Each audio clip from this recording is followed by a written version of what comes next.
great game today, but LSU just wasn't missing any of the shots. I feel like you guys had a pretty good game plan coming in and executed well. Yeah, I think our coaches always have a really good game plan, and you got to give so much credit to LSU. What they did was tremendous. I mean, they put up 102 points. We tried to change defenses. We tried a lot of different things, and one of their players off the bench comes in and makes a lot of tough threes on us in the first half, and they banked in a few threes, but sometimes you just have to live with that and give the other team credit, but we have a lot to be proud of still. We saw that embrace between you and Monica and down here after the game. What did you guys say to each other in that moment? I think just, appreciating our time together, and, I love her like no other. She's one of my best friends, and it stinks that, we don't get more time together, but I'm really glad we use the maximum amount of games to spend it with each other. And I told her, I would be nothing if it wasn't for you. You make me look really, really good. It's important to have a really good post and point guard combination that work well together, have great chemistry, and that's exactly what we have. So I'm just going to, reflect back and appreciate everything we've been able to accomplish together. What will you remember from this team? I think, more than the wins and, losses, it's just all the moments in between, This is a confident group of girls, and if you have a young daughter or a young son, this is the type of team you want them to emulate and look up to, because this group is, tremendous people, and I truly mean that.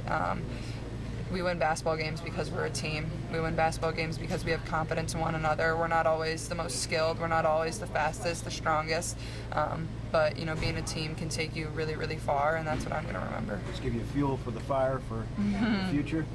Absolutely. I'm lucky enough that this is my last time wearing an Iowa uniform, but I think I just appreciate what we did here and appreciate everything we've been able to accomplish this season. But I feel like the sky's still the limit for myself in this program, and it excites me that we've been able to build this and accomplish something like this, and I think it just shows everybody in our program, we can do really tremendous things. Caitlin, what does this mean for the future of women's basketball?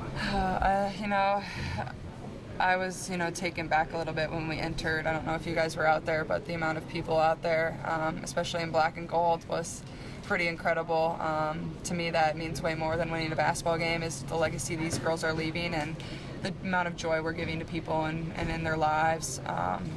We've been able to bring a lot of joy to people that are going through hard things, maybe battling sickness, battling other things that, is a lot bigger than a basketball game, and that's what's more important to me, and, inspiring young individuals that believe that they can be in moments like these when they're older. I was just that little girl that, wanted to be on this stage, and, it would have been nice to have confetti falling down, but, I still have a lot more to be proud of and accomplish some really good things, so, and I'm just grateful. How blown away have you been by the Iowa fans this postseason, from Minneapolis to Seattle to Dallas, traveling, and just all the huge numbers of these games? Yeah, I wouldn't necessarily have been blown away because I know how incredible they are.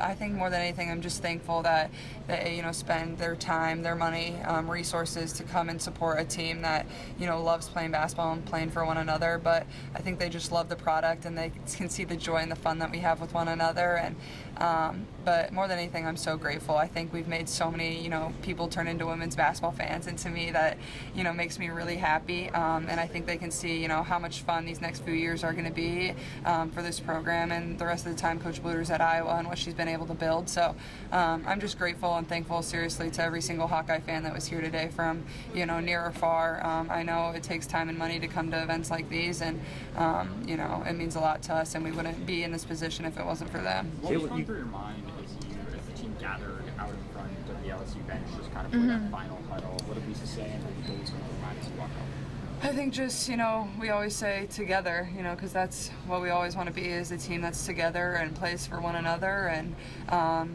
just wave to our fans that came and traveled all this way.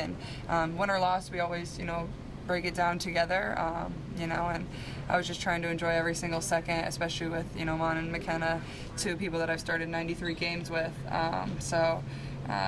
It hasn't sunk in that I'll never get to play with them ever again, but just relishing every second that we had out there. You guys were down big, 12-0 run in the third quarter. Two questions: what was the halftime speech, or how did you guys kind of pick it back up? And also, at that moment, what was the belief like in you guys that you could make the comeback? Obviously, we could have decided to go one of two ways in the locker room, and I think that just speaks to this team is nobody was complaining, nobody was pouting. It was just a constant belief about what we could do. I think everybody understands what our offense is and what it can be, and we just knew we got to get one stop at a time and go get a score. And I think that showed a lot of fight, a lot of mental toughness when we came out there in the third quarter and cut it to I think 7 points. And obviously couldn't quite get over the hump, but I think it showed who we are and what we're about, and we were never going to give up.